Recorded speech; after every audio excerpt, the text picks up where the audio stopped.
If studying abroad is on your mind, but you don't know what it involves, then this video is definitely for you. If you follow the steps I'll be talking about here on how to prepare, in fact, every tip you need to know, then very soon you'll find yourself studying abroad, either for your master's program or for your PhD. Just make sure to watch this video to the end. My name is Victoria Israel and I like to call myself the Amazing Woman. Welcome to Talks with Vicky. Don't forget to like, share, subscribe and turn on your notification button so that you'll be the first to get notified each time I upload a new video. Thanks guys for coming through. So guys, let's dive right in. Determine how much you want to spend on your education abroad. This is my tip number 1 for you. Studying abroad can be exciting, challenging, empowering, life-changing, but not exactly cheap.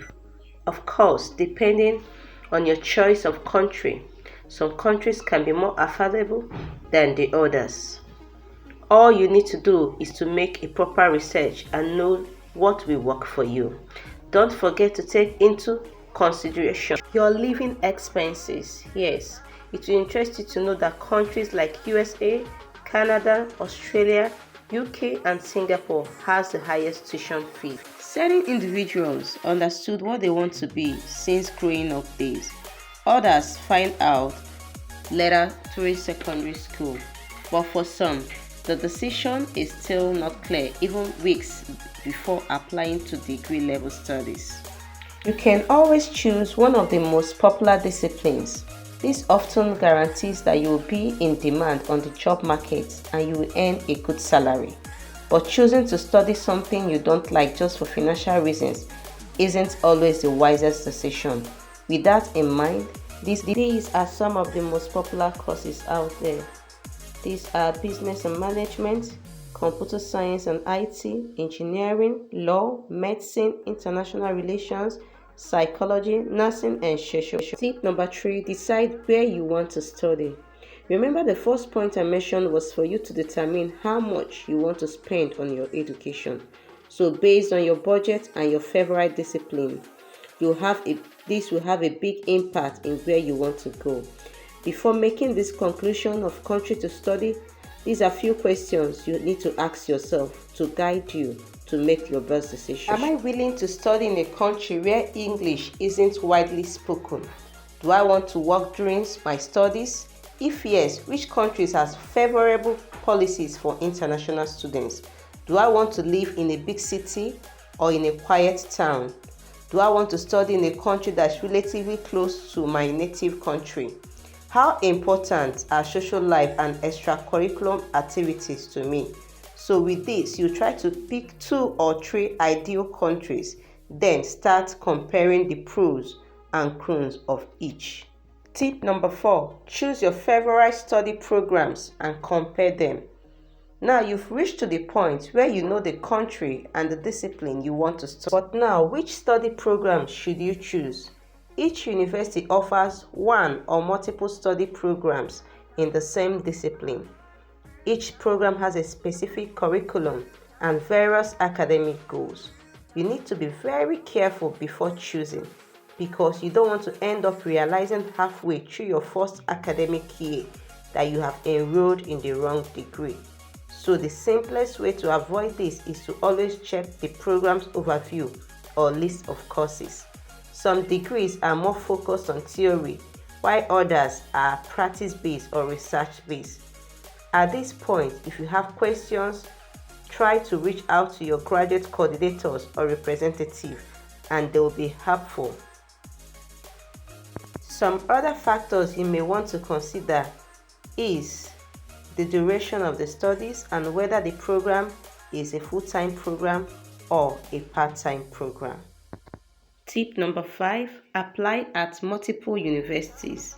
Even if you have got top grades and an impressive motivation letter or essay, you shouldn't apply to one university. It's true you might get accepted, but what if you aren't?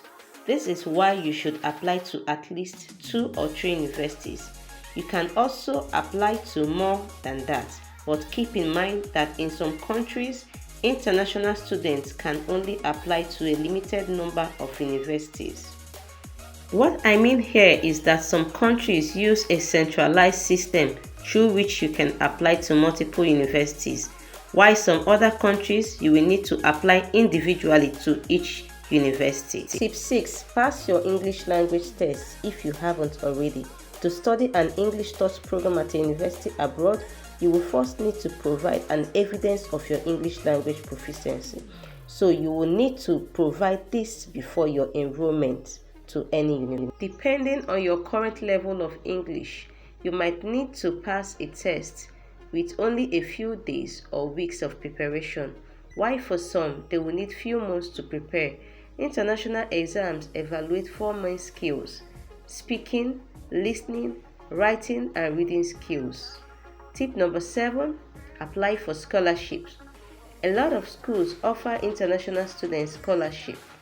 For some schools, this application can be done the same time while applying to the school or after applying to the school, or once your place has been confirmed. What you need to know is that there are different types of financial aid programs to support students. There are scholarship, grants, student loans, and military aid. Scholarship and grants are not paid back to the university, but then you will need to meet the wide range of requirements. Some of them are awarded based on academic achievement, while others are based on financial needs or research purposes. So don't hurry to apply if you don't meet any of the requirements. Tip number 8. Confirm your place after receiving the letter from the university. This is by far one of the most enjoyable and rewarding steps. You found the ID program, you've passed your English test, you've equally applied, and now the university's response have arrived. You've been accepted. Big congrats to you. You will need to also look over the options carefully and make a decision if you receive positive response from more than one university. Tip number 8. Apply for a student visa. Get all the documents needed to apply for your student's visa. Issuance of visa can take from few weeks to few months. So this is why you need to apply early so that you won't miss the beginning of your studies abroad. Tip number 10. Choose an accommodation option and make arrangements. It's important you decide where you will live abroad because it will have a major impact both on your expenses and your experience. The most popular options are student dormitories, renting of a private flat, and living with a local family. Tip number 11. Decide how you will travel abroad.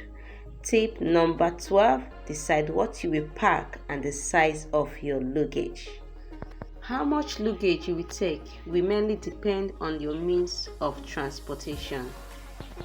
I hope you enjoyed this video, guys. If you do, don't forget to like, subscribe, and turn off your notification bell so you could get new videos that I'll be dropping soon. So thank you guys for coming through. Please drop a comment in the comment section to tell me what you would love me to talk about next.